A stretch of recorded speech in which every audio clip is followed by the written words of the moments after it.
Please press on subscribe button for more videos and also press bell icon to stay updated.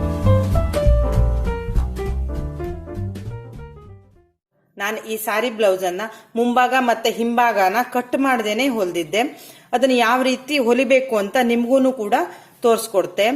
ಈಗಾಗಲೇ lining ಬಟ್ಟೆಗೆ mark ಮಾಡಿಬಿಟ್ಟು ಯಾವ ರೀತಿ cut ಮಾಡಬೇಕು ಮತ್ತೆ ಅದು ಯಾವ ರೀತಿ ಸಾರಿ ಬಟ್ಟೆಗೆ ಜಾಯಿಂಟ್ ಮಾಡಬೇಕು ಅನ್ನೋದನ್ನು ಕೂಡ ನಿಮಗೆ ತೋರಿಸಿದ್ದೆ. ಅದರ ವಿಡಿಯೋ ಬೇಕಾದಲ್ಲಿ ಕೆಳಗಡೆ ಡಿಸ್ಕ್ರಿಪ್ಷನ್ ಬಾಕ್ಸ್ ನಲ್ಲಿ ಕೂಡ ನಾನು ಅದರ ಲಿಂಕ್ ಅನ್ನು ಹಾಕಿದ್ದೆ. ಮತ್ತೆ ಮೇಲ್ಗಡೆ ಐ ಬಟನ್ ಅಲ್ಲಿ ಕೂಡ ಅದರ ಲಿಂಕ್ ಬರ್ತಾ ಇದೆ. ಬೇಕಾದ್ರೆ ಇನ್ನೊಂದು ಸರ್ತಿ ಅಲ್ಲಿ ಹೋಗಿ ಆ ವಿಡಿಯೋ ನೋಡ್ಕೊಳ್ಳಿ. ಈಗ ಲೈನಿಂಗ್ ಬಟ್ಟೆ ಅಟ್ಯಾಚ್ ಮಾಡಾದ್ಮೇಲೆ ಯಾವ ರೀತಿ ಹೊಲಿಬೇಕು ಅಂತ ತೋರಿಸ್ತೆ. ಈಗ ಫ್ರಂಟ್ ಟಕ್ಸ್ ಹೊಲ್ಕೊಳ್ಳೋಣ. ಈ ಮಧ್ಯದಲ್ಲಿರೋ ಟಕ್ಸು 1.25 ಇಂಚ್ ತಗೋಬೇಕು. ಬಹಳ ದಪ್ಪ ಇರೋರಿಗೆ 1 ಇಂಚ್ ತಗೊಳ್ಳಿ. ಇನ್ನು ತೆಳು ಇರೋರಿಗೆ 1.5 ಇಂಚ್ ಕೂಡ ತಗೋಬಹುದು. ನಾನಿಲ್ಲಿ 1.25 ಇಂಚ್ ತಗೋತಾ ಇದ್ದೀನಿ. ಈಗ ಈ ಮಾರ್ಕ್ ಇದೆಯಲ್ವಾ, ಇಲ್ಲಿವರೆಗೆ ಕ್ರಾಸ್ ಆಗಿ ಹೊಲಿಬೇಕು. ನೋಡಿ ಈ ರೀತಿ ಬರುತ್ತೆ. ಕರೆಕ್ಟಾಗಿ ಮಧ್ಯದಲ್ಲಿ ಹೀಗೆ ಮಡಚ್ಕೊಂಡ್ಬಿಟ್ಟು ಹೀಗೆ ಕ್ರಾಸ್ ಆಗಿ ಹೊಲಿಬೇಕು.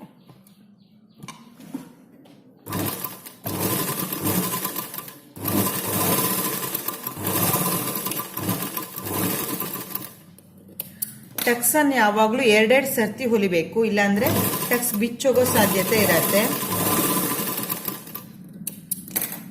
ಈಗ ಇಲ್ಲಿ ಈ ಸೈಡ್ ಟಕ್ಸ್, ಈ ಟಕ್ಸ್ ಈ ರೀತಿ ಮಡ್ಚ್ಕೊಂಡ್ಬಿಟ್ಟು 1/4 ಇಂಚ್ ಅಗಲಕ್ಕೆ ಹೊಲ್ದ ಸಾಕು. ಇದನ್ನು ಕೂಡ ಇಲ್ಲಿ ಮಾರ್ಕ್ ಮಾಡಿದೀವಲ್ವಾ, ಇಲ್ಲಿವರೆಗೆ ಕ್ರಾಸ್ ಆಗಿ ಹೊಲಿಬೇಕು.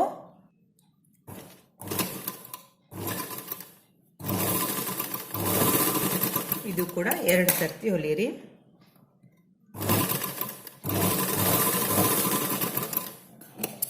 ಈಗ ಈ ಬಗ್ಲತ್ರ ಬಂದಿದೆಯಲ್ವಾ, ಈ ಕ್ರಾಸ್ ಟಕ್ಸ್, ಈಗ ಅದನ್ನ ಈ ಮಾರ್ಕಿಗೆನೆ ಮಡ್ಚಿಕೊಂಡು ಕರೆಕ್ಟಾಗಿ ಇಲ್ಲಿ ಮಾರ್ಕ್ ಇದೆಯಲ್ವಾ, ಇಲ್ಲಿವರೆಗೆ ಸ್ಟ್ರೇಟ್ ಆಗಿ ಮಡ್ಚಿಕೊಳ್ಳಿ.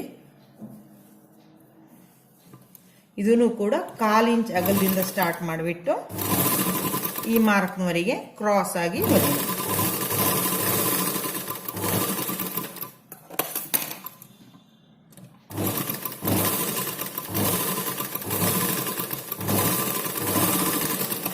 ಈಗ ಈ ಕಡೆ ಸೈಡ್ ಟಕ್ಸ್, ಇದನ್ನು ಕೂಡ 1/4 ಇಂಚ್ ಅಗಲ ತಗೊಂಡ್ರೆ ಸಾಕು.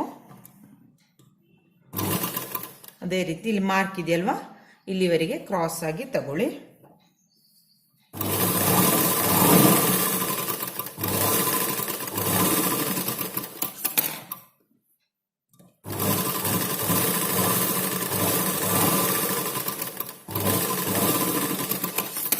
ಈಗ ನೋಡಿ ಈ ಭಾಗದ 4 ಟಕ್ಸು ಕೂಡ ಹೊಲ್ದಾಯ್ತು.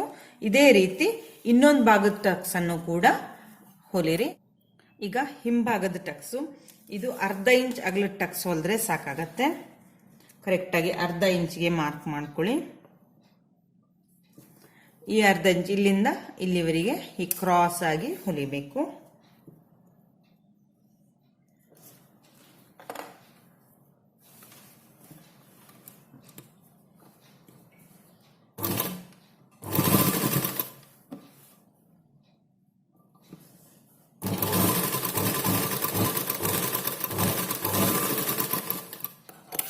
ಈ ಟಕ್ಸ್ ಅನ್ನು ಕೂಡ 2 ಸರ್ತಿ ಹೊಲಿರಿ.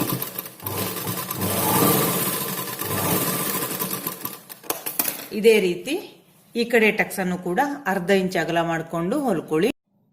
ಈಗ ಹಿಂಭಾಗದ ಟಕ್ಸು, ಇದು 1/2 ಇಂಚ್ ಅಗಲದ ಟಕ್ಸ್ ಹೊಲಿದ್ರೆ ಸಾಕಾಗತ್ತೆ. ಕರೆಕ್ಟಾಗಿ 1/2 ಇಂಚ್ಗೆ ಮಾರ್ಕ್ ಮಾಡ್ಕೊಳ್ಳಿ. ಈ 1/2 ಇಂಚ್ ಇಲ್ಲಿಂದ ಇಲ್ಲಿವರೆಗೆ ಈ ಕ್ರಾಸ್ ಆಗಿ ಹೊಲಿಬೇಕು.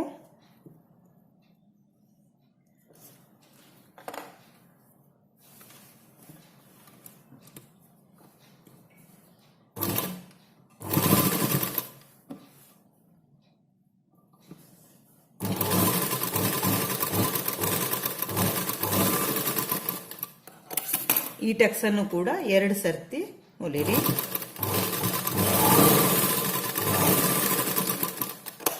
ಇದೇ ರೀತಿ ಈ ಕಡೆ ಟಕ್ಸ್ ಅನ್ನು ಕೂಡ 1/2 ಇಂಚ್ ಅಗಲ ಮಾಡಿಕೊಂಡು ಹೊಲ್ಕೊಳ್ಳಿ. ಈಗ ಕ್ರಾಸ್ ಪಟ್ಟಿನ ರೆಡಿ ಮಾಡ್ಕೊಳ್ಳೋಣ. ನಾವು ಬ್ಲೌಸಿನ ಬಟ್ಟೆನ 2 ಪಟ್ಟಿ ತಗೊಂಡಿದೀವಿ ಮತ್ತು ಲೈನಿಂಗ್ ಬಟ್ಟೆದು 1 ಪಟ್ಟಿ ತಗೊಂಡಿದೀವಿ. ಈಗ ಬ್ಲೌಸ್ ಬಟ್ಟೆ 1 ಪಟ್ಟಿ ಮೇಲೆ ಈ ರೀತಿ ಲೈನಿಂಗ್ ಬಟ್ಟೆ ಪಟ್ಟಿ ಇಟ್ಕೊಂಡು ಇಲ್ಲಿ ಸೈಡ್ ಅಲ್ಲಿ ಒಂದು ಹೊಲಿಗೆನ ಹಾಕೊಳ್ಳಿ. ಇದು ನಮಗೆ ಲೈನಿಂಗ್ ಬಟ್ಟೆ ಮತ್ತು ಬ್ಲೌಸ್ ಬಟ್ಟೆ ಅಟ್ಯಾಚ್ ಆಗಕ್ಕೆ ಹೊಲ್ತಾ ಇರೋದು.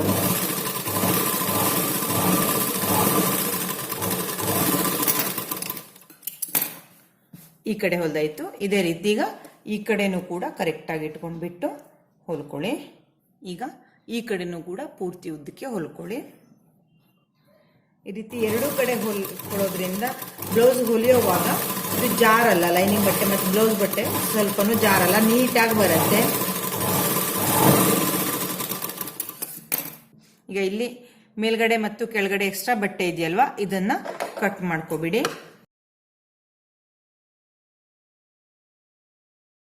ಲೈನಿಂಗ್ ಬಟ್ಟೆ ಅಟ್ಯಾಚ್ ಮಾಡಿರೋ ಬ್ಲೌಸಿನ ಬಟ್ಟೆ ಮೇಲೆ ಇನ್ನೊಂದು ಯೋಗ ಪಟ್ಟಿ ಕಟ್ ಮಾಡ್ಕೊಂಡಿದ್ವಿ ಅಲ್ವಾ, ಅದ್ರನ್ನ ಇಟ್ಕೊಳ್ಳಿ.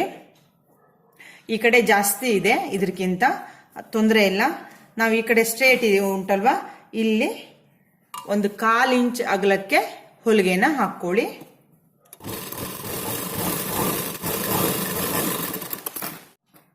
ನೋಡಿ, ಹೀಗೆ ಮಾಡಿದಾಗ ಇದಿಷ್ಟು ಬಟ್ಟೆ ಎಕ್ಸ್ಟ್ರಾ ಇದೆ.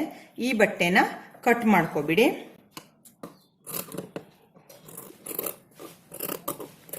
ಎರಡೂ ಕಡೆ ಬಟ್ಟೆ ಒಂದೇ ಸೈಜ್ನಲ್ಲಿ ಇರಬೇಕು. ನೋಡಿ, ಈಗ ಈ ರೀತಿ ಮಾಡಿಕೊಂಡು ಈ ಲೈನಿಂಗ್ ಬಟ್ಟೆ ಇಲ್ಲದೆ ಹೋದ ಕಡೆ, ಅಂದ್ರೆ ಬರೀ ಬ್ಲೌಸಿನ ಬಟ್ಟೆ ಇರೋ ಕಡೆ ಈ ಹೊಲ್ದಿರೋ ಭಾಗ ಇದೆಯಲ್ವ, ಅದನ್ನ ಈ ಕಡೆ ಫೋಲ್ಡ್ ಮಾಡಿ ಹೀಗಿಟ್ಕೊಳ್ಳಿ. ಇಲ್ಲಿ ಆದಷ್ಟು ಈ ಕಡೆ ಬಟ್ಟೆ ಮೇಲೆ ಆದಷ್ಟು ತುದಿಗೇನೆ ಹೊಲಿಗೆನ ಹಾಕಿ, ಇಲ್ಲಿ ಹೊಲಿಯುವಾಗ ಎಲ್ಲಾ ಕಡೆ ಏನ್ ಈ ಬಟ್ಟೆ ಇದೆಯಲ್ವಾ, ಇಲ್ಲಿ ಹೊಲ್ದಿರೋ ಜಾಗ ಅದನ್ನ ಈ ಕಡೆ ಮಕ್ಕ ಮಾಡಿ ಇಟ್ಕೊಳ್ಳಿ. ಹೀಗೆ ಇಟ್ಕೊಂಡ್ಬಿಟ್ಟು ಇಲ್ಲಿ ಪೂರ್ತಿ ಹೊಲಿರಿ. ನೋಡಿ, ಇಲ್ಲಿ ಆದಷ್ಟು ಸೈಡ್ಗೆನೆ ನೋಡಿ, ಇಲ್ಲಿ ಆದಷ್ಟು ಸೈಡ್ಗೆ ಹೊಲ್ದಾಗಿದೆ. ಈಗ ಕರೆಕ್ಟ್ ಆಗಿ ಈ ಮೂಲೆಯಿಂದ ಈ ಮೂಲೆಗೆ ಸ್ಟ್ರೇಟ್ ಆಗಿ ಕಟ್ ಮಾಡ್ಕೊಳ್ಳಿ. ನೀವು ಬೇಕಾದ್ರೆ ಸ್ಕೇಲನ್ನು ಇಟ್ಕೊಂಡು ಸ್ಟ್ರೇಟ್ ಆಗಿ ಗೆರೆನ್ ಕೂಡ ಎಳ್ಕೋಬಹುದು. ನೋಡಿ, ಈ ರೀತಿ. ಈಗ ಈ ಮುಂಭಾಗದ ಬಟ್ಟೆಯನ್ನು ತಗೊಳ್ಳೋಣ. ಅದಕ್ಕೆ ಈ ಕ್ರಾಸ್ ಪಟ್ಟಿಯಲ್ಲಿ ಲೈನಿಂಗ್ ಬಟ್ಟೆ ಇದೆಯಲ್ವಾ, ಈ ಕಡೆ ಪಟ್ಟಿ ಈ ರೀತಿ ಬರಬೇಕು. ಈ ಕಡೆ ಲೈನಿಂಗ್ ಬಟ್ಟೆ ಇಲ್ಲದೆ ಇರೋ ಪಟ್ಟಿ ಕೆಳಗಡೆ ಬರಬೇಕು. ಹಾಗಿಟ್ಕೊಳ್ಳಿ. ಇದು ಮೇಲ್ಗಡೆ ಭಾಗ, ಮತ್ತೆ ಈ ಪಟ್ಟಿಯ ಇದನ್ನು ಕೂಡ ಮೇಲ್ಗಡೆ ಭಾಗ ಆಗತ್ತೆ. ಈಗ ಈ ರೀತಿ ಮಾಡ್ಕೊಳ್ಳಿ. ಮೇಲ್ಗಡೆ ಭಾಗ ಮತ್ತು ಮೇಲ್ಗಡೆ ಭಾಗ ಇರಬೇಕು. ಈ ಮೂಲೆ ಉಂಟಲ್ವಾ, ಇದು ಈ ಮೂಲೆಕ್ಕಿಂತ 1/4 ಇಂಚು ಮುಂದ್ಗಡೆ ಬರಬೇಕು. ಈ ರೀತಿ ಬರೋ ಹಾಗೆ ಇಟ್ಕೊಂಡ್ಬಿಟ್ಟು 1/4 ಇಂಚ್ ಅಗಲದಲ್ಲಿ ಇಲ್ಲಿವರೆಗೂ ಹೊಲಿರಿ.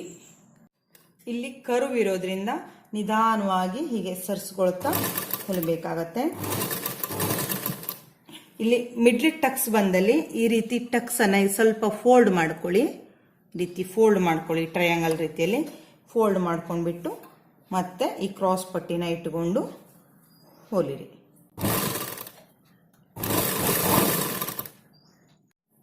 ಈಗ ಈ ರೀತಿ ಆಯಿತು. ಇದನ್ನ ನಾವೀಗ ಇಲ್ಲಿ ಕೊರಳ ಹತ್ರ ಉಂಟಲ್ವಾ, ಅದನ್ನ ಈ ರೀತಿ ನಿಧಾನವಾಗಿ ಸ್ವಲ್ಪ ಫೋಲ್ಡ್ ಮಾಡ್ಕೊಳ್ಳಿ. ಈ ರೀತಿ ಫೋಲ್ಡ್ ಮಾಡ್ಕೊಂಡಾಗ ಈ ಕ್ರಾಸ್ ಪಟ್ಟಿಯ ಮತ್ತೆ ಬ್ಲೌಸ್ ಬಟ್ಟೆಗೆ ಹೊಲ್ದಿರೋ ಜಾಗ ಸಿಗತ್ತೆ. ಅದನ್ನ ಬರೀ ಬ್ಲೌಸ್ ಬಟ್ಟೆ ಉಂಟಲ್ವಾ, ಇದಕ್ಕೆ ಸ್ಟ್ರೇಟ್ ಆಗಿ ಇಟ್ಕೊಳ್ಳಿ, ಕರೆಕ್ಟ್ ಆಗಿ ಇಟ್ಕೊಳ್ಳಿ.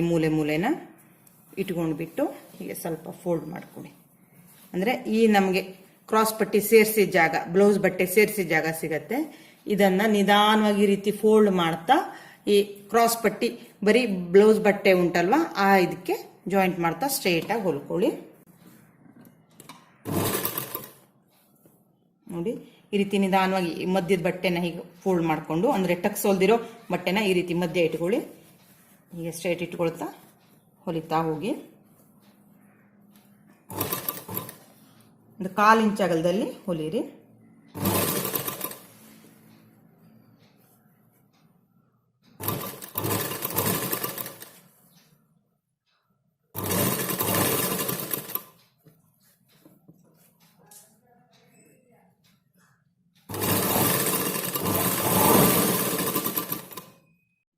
ಈಗ ನೋಡಿ ಪೂರ್ತಿ ಹೊಲಿದಾದ್ಮೇಲೆ ಈ ರೀತಿ ಆಯಿತು.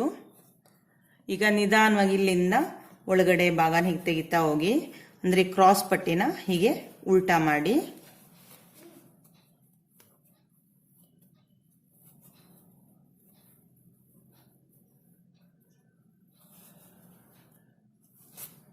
ನಿಧಾನವಾಗಿ ಈ ರೀತಿ ಈ ಕ್ರಾಸ್ ಪಟ್ಟಿನ ಈ ಕಡೆ ಜಗ್ಗಿ ಮತ್ತೆ ಬ್ಲೌಸ್ ಬಟ್ಟೆನ ಈ ಕಡೆ ಜಗ್ತಾ ಹೋಗಿ ಸುತ್ತಲೂ.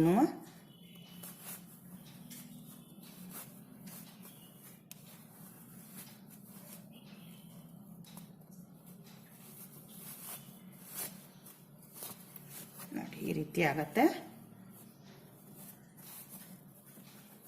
ಈ ರೀತಿ ಮಾಡಿ ಹೊಲಿಯೋದ್ರಿಂದ ಈ ಕಡೆ ಅಂದ್ರೆ ಉಳ್ಮೈ ಕೂಡ ನೀಟಾಗಿ ಬರುತ್ತೆ. ಈ ರೀತಿ ತುದಿ ಬಟ್ಟೆ ತುದಿ ಬಂದು ದಾರ ಎಲ್ಲ ಬಿಟ್ಕೊಳ್ಳಲ್ಲ. ನೋಡಿ ಮೇಲ್ಮೈ ಮತ್ತೆ ಉಳ್ಮೈ ಕೂಡ ಒಂದೇ ರೀತಿ ಆಗತ್ತೆ. ನೀವು ಇದೇ ರೀತಿ ಇನ್ನೊಂದು ಕಡೆ ಮುಂಭಾಗನೂ ಕೂಡ ಹೊಲ್ಕೊಳ್ಳಿ. ನಿಮಗೆ ಕ್ರಾಸ್ ಪಟ್ಟಿನ ಸೇರಿಸೋವಾಗ ಈ ಮಿಡ್ಲ್ ಟಕ್ಸ್ ಅನ್ನ ಈ ರೀತಿ ಫೋಲ್ಡ್ ಮಾಡ್ಕೊಳ್ಳಿ ಅಂತ ಹೇಳಿದ್ನಲ್ವಾ. ಈ ರೀತಿ ಮಾಡ್ಕೊಂಡಾಗ ನೋಡಿ ಹೊಲ್ದಾದ್ಮೇಲೆ ಈ ರೀತಿ ಬರುತ್ತೆ. ಅಂದ್ರೆ ಈ ರೀತಿ ಉದ್ದದಾಗಿದ್ದು ಬಿಟ್ರೆ ನಮಗೆ ಹಾಕೊಳ್ಳುವಾಗ ಇರಿಟೇಷನ್ ಆಗತ್ತೆ. ಇದು ಹೀಗೆ ಫೋಲ್ಡ್ ಆಗಿರತ್ತೆ. ಈಗ ನಾನು ನಿಮ್ಗೆ ಇನ್ನೊಂದು ಸರ್ತಿ ಈ ಪಟ್ಟಿನ ಯಾವ ರೀತಿ ಹೊಲಿಯೋದು ಅಂತ ತೋರಿಸ್ತೀನಿ. ಈ ನೋಡಿ ಇಲ್ಲಿಗ ಜಾಯಿಂಟ್ ಮಾಡ್ಕೊಂಡಿದ್ದೀನಿ. ಮತ್ತೊಂದು ಕಡೆನೂ ಕೂಡ ಬ್ಲೌಸ್ ಬಟ್ಟೆ ಅಂದ್ರೆ ಮೇಲ್ಗಡೆ ಭಾಗಕ್ಕೆ ತಗೊಳ್ಳಿ. ಈ ಕೊರಳು ಭಾಗನ ಇಲ್ಲಿ ಮಧ್ಯ ಬರೋ ಹಾಗೆ ಇಟ್ಕೊಳ್ಳಿ. ಮತ್ತೀಗ ಉಳಿದ ಇನ್ನೊಂದು ಭಾಗನೂ ಕೂಡ ಹೀಗೆ ಇಟ್ಕೊಳ್ಳಿ. ಈ ರೀತಿ ಫೋಲ್ಡ್ ಮಾಡ್ಕೊಂಡಾಗ ನಾವು ಕ್ರಾಸ್ ಪಟ್ಟಿನ ಮುಂಭಾಗಕ್ಕೆ ಸೇರಿಸಿ ಜಾಗ ಬರುತ್ತೆ. ಆ ಮೂಲೆ ತಗೊಂಡು ಇಲ್ಲಿ ಇನ್ನೊಂದು ಕ್ರಾಸ್ ಪಟ್ಟಿ ಉಂಟಲ್ವಾ, ಈ ಮೂಲೆಗೆ ಕರೆಕ್ಟಾಗಿ ಇಟ್ಕೊಳ್ಳಿ. ಹೀಗೆ ಇಟ್ಕೊಂಡ್ಬಿಟ್ಟು ಇಲ್ಲಿ ನೋಡಿ, ಇಲ್ಲಿ ಕ್ರಾಸ್ ಪಟ್ಟಿನ ಬ್ಲೌಸ್ ಬಟ್ಟೆ ಹೊಲ್ದಿರೋ ಜಾಗ ಇದೆಯಲ್ವಾ, ಇದನ್ನ ಕರೆಕ್ಟಾಗಿ ಈ ರೀತಿ ಈ ಇನ್ನೊಂದು ಕ್ರಾಸ್ ಪಟ್ಟಿ ಬಟ್ಟೆ ತಗೊಂಡು ಹೀಗೆ ಇಟ್ಕೊಂಡ್ಬಿಟ್ಟು ಹೊಲಿತಾ ಹೋಗ್ಬೇಕಾಗತ್ತೆ. ಈಗ ಕಾಜು ಪಟ್ಟಿ ಮತ್ತೆ ಗುಂಡಿ ಪಟ್ಟಿನ ಹೊಲಿಯೋಣ. ಈ 1.5 ಇಂಚ್ ಅಗಲದ ಪಟ್ಟಿನ ನಾವು ಆಗ ಕಟ್ ಮಾಡಿ ಇಟ್ಕೊಂಡಿದೀವಿ. ಈ ಪಟ್ಟಿಯ ಒಂದು ಕಡೆ ಈ ರೀತಿ ಒಂದು 1/4 ಇಂಚ್ ಅಗಲಕ್ಕೆ ಹೀಗೆ ಮಡಚಿಕೊಂಡು ಆದಷ್ಟು ತುದಿಗೆ ಒಂದು ಹೊಲಿಗೆನ ಹಾಕೊಳ್ಳಿ. ಕರೆಕ್ಟ್ ಒಂದು ಅಂದಾಜು 1/4 ಇಂಚು. ಈ ಕಡೆ ಭಾಗದಲ್ಲಿ ನಾವು ಈ ಹುಕ್ಸಿನ ಪಟ್ಟಿನ ಹೊಲ್ಕೊಳ್ಬೇಕಾಗತ್ತೆ. ಕೆಲವೊಬ್ರು ಮತ್ತೊಂದು ಕಡೆ ಭಾಗ ಅಂದ್ರೆ ಎಡಗಡೆ ಭಾಗ ಕೂಡ ಹೊಲ್ಕೊಳ್ತಾರೆ. ಈ ಕಡೆ ಕೂಡ ಇದನ್ನ ಹೀಗೆ ಹೊಲ್ಕೊಳ್ತಾರೆ. ನಾನು ಇಲ್ಲಿ ಹೊಲ್ಕೊಳ್ತೀನಿ, ಬಲಗಡೆ ಭಾಗದಲ್ಲಿ ಹೊಲ್ಕೊಳ್ತೀನಿ. ಈ ರೀತಿ ನಾವೀಗ 1/4 ಇಂಚ್ ಮಡಚಿ ಹೊಲ್ಕೊಂಡಿದೀವಲ್ಲ, ಅದು ಆ ಭಾಗ ಮೇಲ್ಗಡೆ ಬರೋ ಹಾಗೆ ಹೀಗೆ ಇಟ್ಕೊಂಡು ಇಲ್ಲಿಂದ ಒಂದು ಅರ್ಧ ಅಥವಾ 1 ಇಂಚ್ ಆಗುವಷ್ಟು ಎಕ್ಸ್ಟ್ರಾ ತಗೊಳ್ಳಿ. ಕರೆಕ್ಟ್ ತುದಿಗೇನೆ ಹೀಗೆ ಇಟ್ಕೊಂಡು ಒಂದು 1/4 ಇಂಚ್ ಅಗಲಕ್ಕೆ ಹೊಲಿಗೆನ ಹಾಕೊಳ್ಳಿ. ನೋಡಿ ಈಗ ಈ ರೀತಿ ರೆಡಿ ಆಯಿತು. ಇಲ್ಲಿ ನಾವೀಗ ಈ ಕೆಳಗಡೆನೂ ಕೂಡ ಒಂದು ಅರ್ಧ ಇಂಚ್ ಆಗುವಷ್ಟು ಹೆಚ್ಚಿಗೆ ಬಟ್ಟೆ ಇದೆಯಲ್ವಾ, ಅದನ್ನ ಕರೆಕ್ಟ್ ಅಂದ್ರೆ ಈ ಹೊಲ್ದಿರೋ ಭಾಗನ ಈ ಕಡೆ ಫೋಲ್ಡ್ ಅಂದ್ರೆ ಈ ಲೈನಿಂಗ್ ಬಟ್ಟೆ ಕಡೆ ಹೀಗೆ ಫೋಲ್ಡ್ ಮಾಡಿಕೊಂಡು ಇದನ್ನ ಒಳಗಡೆ ಫೋಲ್ಡ್ ಮಾಡ್ಕೊಬಿಡಿ. ಈಗ ಇಲ್ಲಿ ಲೈನಿಂಗ್ ಬಟ್ಟೆ ಮೇಲೆ ಆದಷ್ಟು ತುದಿಗೆ ಒಂದು ಹೊಲಿಗೆನ ಹಾಕೊಳ್ಳಿ.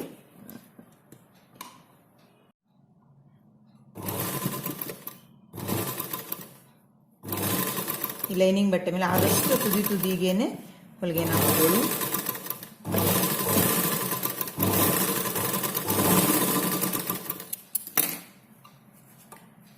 ಈಗ ಈ ರೀತಿ ಮಡ್ಚ್ಕೊಳ್ಳಿ. ಕರೆಕ್ಟಾಗಿ ಇಲ್ಲಿ ಹೊಲ್ದಿದ್ದೀವಲ್ವ, ಇಲ್ಲಿ ಅಂದರೆ ಬ್ಲೌಸ್ ಬಟ್ಟೆ ಮತ್ತು ಲೈನಿಂಗ್ ಬಟ್ಟೆಗೆ ಹೊಲ್ದಲ್ಲೇನೆ ಕರೆಕ್ಟಾಗಿ ಮಡ್ಚ್ಕೊಂಡ್ಬಿಟ್ಟು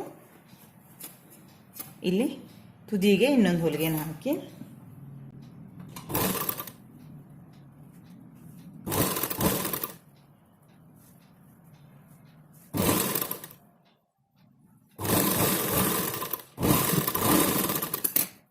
ನೋಡಿ. ಈಗ ಈ ರೀತಿ ಹೊಲ್ದಾಯ್ತಲ್ವಾ. ಇಲ್ಲಿ ಈಗ ನೋಡಿ ಬ್ಲೌಸ್ ಬಟ್ಟೆಗಿಂತ ಇದಿಷ್ಟು ಬಟ್ಟೆ ಈಗ ಇಲ್ಲಿ ನೋಡಿ, ಇಲ್ಲಿ ಬ್ಲೌಸ್ ಬಟ್ಟೆಗಿಂತ ಇಷ್ಟು ಜಾಗ ಹೆಚ್ಚಿಗೆ ಇದೆ. ಇದನ್ನ ಕಟ್ ಮಾಡ್ಕೊಂಡ್ಬಿಡಿ. ಈಗ ಕಾಜಿನ ಪಟ್ಟಿನ ಹೊಲಿಯೋಣ. ನಾವು 4.5 ಇಂಚ್ ಅಗಲದ ಪಟ್ಟಿನ ಕಟ್ ಮಾಡಿಕೊಂಡಿದ್ವಲ್ವ, ಅದನ್ನ ಕರೆಕ್ಟಾಗಿ ಎರಡೂ ಕಡೆ ಈ ರೀತಿ ಒಂದೇ ಸಮ ಬರೋ ಹಾಗೆ ಒಂದು ಫೋಲ್ಡ್ ಮಾಡ್ಕೊಳ್ಳಿ.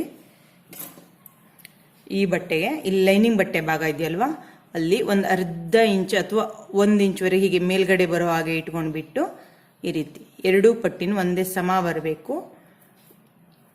ಇದನ್ನು ಕೂಡ ಕರೆಕ್ಟಾಗಿ ಇಟ್ಕೊಂಡ್ಬಿಟ್ಟು ಒಂದು 1/4 ಇಂಚ್ ಅಗಲಕ್ಕೆ ಹೊಲಿಗೆನ ಹಾಕೊಳ್ಳಿ.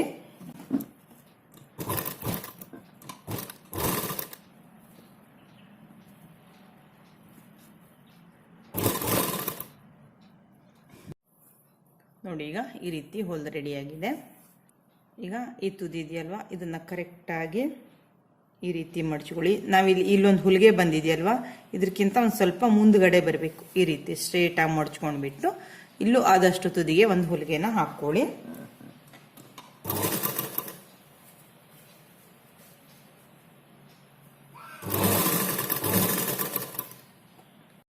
ಈಗ ಇಲ್ಲಿ ಎಂಡ್ ಹೊಲಿಯುವಾಗ ಇಲ್ಲೊಂದು 1 ರಿಂದ ಅರ್ಧ ಇಂಚ್ ಆಗುವಷ್ಟು ಹೆಚ್ಚಿಗೆ ಇರತ್ತಲ್ವ, ಅದನ್ನ ಸರಿಯಾಗಿ ಫೋಲ್ಡ್ ಮಾಡ್ಕೊಳ್ಳಿ.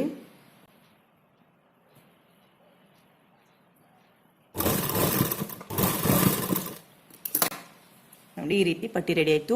ಈಗ ಇಲ್ಲಿ ಈ ಹೊಲಿಗೆಯಿಂದ ಒಂದು ಅಂದಾಜು ಒಂದು 1/4 ಇಂಚ್ ಆಗ್ಲಿಕ್ಕೆ ಇನ್ನೊಂದು ಹೊಲಿಗೆನ ಸ್ಟ್ರೇಟ್ ಆಗಿ ಹಾಕಿ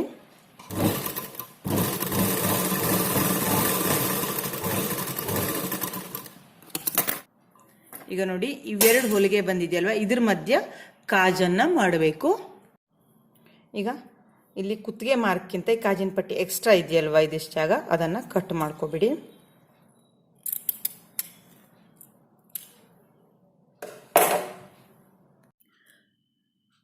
ಈ ರೀತಿ 1.5 ಇಂಚ್ ಅಗಲಕ್ಕೆ ಮಾರ್ಕ್ ಮಾಡ್ಕೊಂಡ್ಬಿಟ್ಟು ಸ್ಟ್ರೇಟಾಗಿ ಕ್ರಾಸ್ ಪೀಸನ್ನು ಕಟ್ ಮಾಡ್ಕೊಳ್ಳಿ. ನಿಮಗೆ ಯಾವ ರೀತಿ ಕ್ರಾಸ್ ಪೀಸನ್ನು ರೆಡಿ ಮಾಡ್ಕೋಬೇಕು ಮತ್ತು ಅದನ್ನು ಜಾಯಿಂಟ್ ಮಾಡಿಬಿಟ್ಟು ಯಾವ ರೀತಿ ಪೈಪಿಂಗನ್ನು ಮಾಡಬೇಕು ಅಂತ ನಾನು ಹಿಂದಿನ ವಿಡಿಯೋದಲ್ಲಿ ತೋರಿಸಿದ್ದೆ. ನಿಮಗೆ ಇನ್ನೊಂದು ಸರಿ ಬೇಕಾದರೆ ಮೇಲೆ ಐ ಬಟನ್ನಲ್ಲಿ ಕೂಡ ಬರ್ತಾ ಇದೆ ಮತ್ತು ಡಿಸ್ಕ್ರಿಪ್ಷನ್ ಬಾಕ್ಸ್ನಲ್ಲಿ ಕೂಡ ಅದರ ಲಿಂಕನ್ನು ಹಾಕಿದ್ದೆ, ನೋಡ್ಕೊಳ್ಳಿ. ಅದರಲ್ಲಿ ಸುಂದರವಾಗಿ ಯಾವ ರೀತಿ ಪೈಪಿಂಗ್ ಮಾಡೋದು ಅಂತ ಡಿಟೇಲಾಗಿ ತೋರಿಸಿದ್ದೆ.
ರೆಡಿ ಮಾಡ್ಕೊಳ್ಳೋದು ಹಿಂದಿನ ವಿಡಿಯೋದಲ್ಲಿ ತೋರಿಸಿದ್ದೆ ನೋಡಿ. ಇಲ್ಲಿ ತೋಳಿ ಸುತ್ತ ಬಟ್ಟೆ ಕಡಿಮೆ ಇದೆ ಮತ್ತು ಲೈನಿಂಗ್ ಬಟ್ಟೆನಲ್ಲೂ ಕೂಡ ಬಟ್ಟೆ ಕಡಿಮೆ ಇದ್ದಾಗ ಯಾವ ರೀತಿ ಪ್ಯಾಚ್ ವರ್ಕ್ ಮಾಡಿಕೊಂಡು ತೋಳು ಕಟ್ ಮಾಡಬೇಕು ಅನ್ನೋದನ್ನು ಹಿಂದಿನ ವಿಡಿಯೋದಲ್ಲಿ ತೋರಿಸಿದ್ದೆ. ಅದರ ಲಿಂಕನ್ನು ಕೆಳಗಡೆ ಡಿಸ್ಕ್ರಿಪ್ಷನ್ ಬಾಕ್ಸ್ನಲ್ಲಿ ಕೂಡ ಹಾಕಿದ್ದೆ, ಬೇಕಾದರೆ ಇನ್ನೊಮ್ಮೆ ಆ ವಿಡಿಯೋ ನೋಡಿ. ತೋಳಿ ಮುಂಭಾಗಕ್ಕೆ ಈ ರೀತಿ ಮಾರ್ಕ್ ಮಾಡಿಟ್ಕೊಂಡಿದ್ದೀವಲ್ವ, ಇದು ಮುಂದ್ಗಡೆ ಭಾಗ ಹೋಗಬೇಕು. ಅಂದರೆ ಈ ತೋಳು ಈ ಕಡೆ ಪಕ್ಕ, ಅಂದರೆ ಎಡಗಡೆ ಪಕ್ಕದ ತೋಳು ಆಗುತ್ತೆ. ಈ ಬ್ಲೌಸ್ ಹೊಂದಿರೋ ಜಾಗದಲ್ಲಿ ಕೂಡ ಎಡಗಡೆ ಪಕ್ಕದ ಜಾಗ ತಗೊಳ್ಳಿ. ಇದು ಬ್ಲೌಸಿನ ಮುಂದ್ಗಡೆ ಭಾಗ. ಅದೇ ರೀತಿ ತೋಳು ಕೂಡ ಇದು ಮುಂದ್ಗಡೆ ಭಾಗ ಆಗುತ್ತೆ. ಈ ರೀತಿ ಮುಂದ್ಗಡೆ ಭಾಗದ ಮೇಲೆ ಹೀಗೆ ಇಟ್ಕೋಬೇಕು. ಬ್ಲೌಸಿನ ಮೇಲ್ಮೈ ಮತ್ತು ತೋಳಿನ ಮೇಲ್ಮೈ ಒಂದೇ ಕಡೆ ಬರೋ ಹಾಗೆ ಇಟ್ಕೊಳ್ಳಿ. ಇಲ್ಲಿ ಶೋಲ್ಡರ್ ಹೊಲದ ಜಾಗ ಇದೆಯಲ್ವಾ, ಇಲ್ಲಿ ಈ ತೋಳಿಗೆ ನೋಡಿ ನಾವಿಲ್ಲಿ ಕಟ್ ಮಾರ್ಕ್ ಮಾಡ್ಕೊಂಡಿದ್ದೀವಿ. ಈ ಮಾರ್ಕ್ ಕರೆಕ್ಟಾಗಿ ಹೊಲಿಗೆಗೆ ಬರೋ ಹಾಗೆ ಇಟ್ಕೊಳ್ಬೇಕು. ಇಟ್ಕೊಂಡ್ಬಿಟ್ಟು ಕಾಲಿನ ಜಾಗಕ್ಕೆ ತೋಳ ನಿಧಾನ ಹೊಲಿತಾ ಹೋಗಿ. ಇಲ್ಲಿ ಕರು ಶೇಪ್ ಇರೋದ್ರಿಂದ ನಿಧಾನವಾಗಿ ಸ್ವಲ್ಪ ಸ್ವಲ್ಪನೇ ಕರೆಕ್ಟಾಗಿ ಒಂದರಿಂದ ಒಂದು ಇಟ್ಕೊಳ್ತಾ ಹೊಲಿ.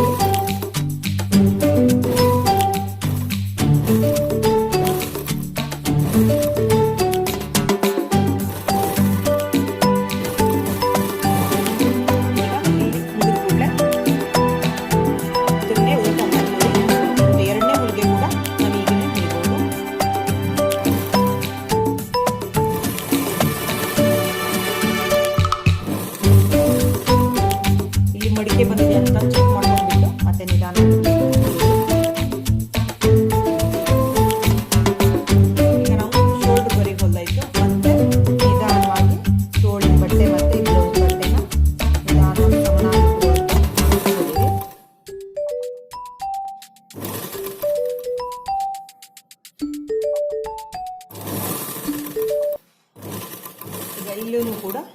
ತುದಿ ಬಂದ ಕೂಡಲೇ ಈ ರೀತಿ ಉಲ್ಟಾ ಮಾಡ್ಕೊಂಡ್ಬಿಟ್ಟು ಪುನಃ ಶೋಲ್ಡ್ರ್ವರೆಗೆ ಹೊಲಿರಿ. ಆಗ ಎರಡೂ ಕಡೆ 2 ಹೊಲಿಗೆ ಬಿದ್ದಾಗ ಆಗತ್ತೆ.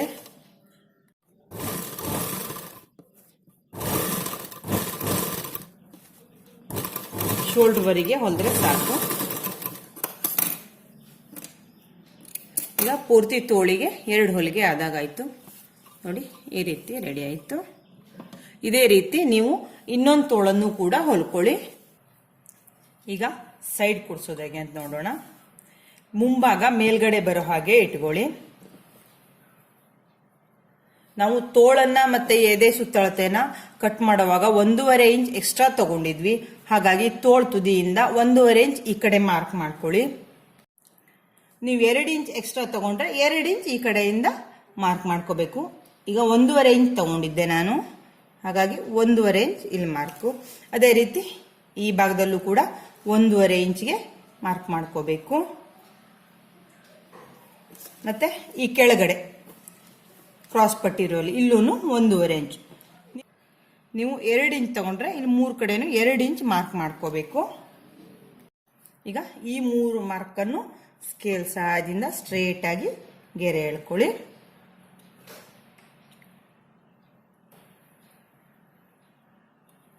ಈಗ ಇಲ್ಲಿಂದ ಈ ತೋಳಿಗೆ ಹಾಕಿರೋ ಮಾರ್ಕ್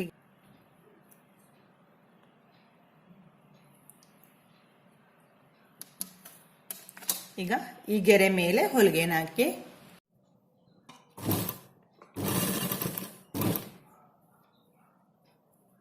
ಹಿಂಭಾಗ ಮತ್ತೆ ಮುಂಭಾಗ ಕರೆಕ್ಟ್ ಆಗಿ ತುದಿಗಳನ್ನ ಇಟ್ಕೋಬೇಕು.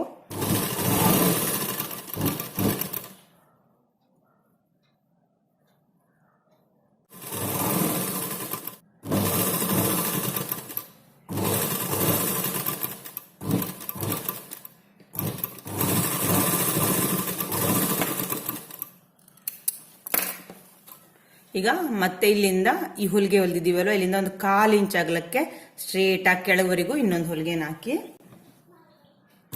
ಈ ರೀತಿ 3 ರಿಂದ 4 ಹೊಲಿಗೆನ 1/4 ಇಂಚ್ ಅಗಲಕ್ಕೆ ಹಾಕೊಳ್ಳಿ. ಈ ರೀತಿ 3 ಅಥವಾ 4 ಹೊಲಿಗೆನ ಹಾಕಿಟ್ಕೊಳ್ಳಿ. ಇದೇ ರೀತಿ ಇನ್ನೊಂದು ಕಡೆ ಕೂಡ ಹೊಲ್ಕೊಳ್ಳಿ.